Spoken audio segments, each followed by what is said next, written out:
le boycott d'Israël, à savoir le boycott d'un pays membre de l'ONU par d'autres pays membres de l'ONU, est un non-sens. Par contre, le boycott de produits ou d'activités issus de l'occupation des territoires occupés, me semble-t-il, lui, est légitime, puisque l'occupation de territoires occupés est quelque chose d'adversaire, de contre le droit international. Donc notre critère de jugement, ce sont les résolutions de l'ONU et uniquement les résolutions de l'ONU.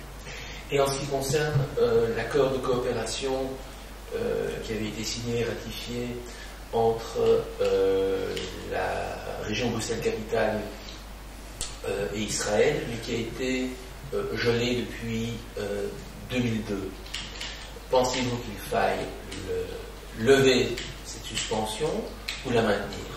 Alors, les relations entre Israël et surtout l'Union européenne régie par l'accord d'association entre les deux pays, doit être réévalué à la lumière de deux articles de cet accord. Le premier article, c'est l'article 2 qui fait référence aux droits de l'homme. Le deuxième article, c'est l'article 83 qui fait référence aux territoires occupés, aux territoires qui sont producteurs ou pas de biens qui font l'objet d'un échange. Ceci doit être regardé de près par l'Union européenne, ni plus ni moins.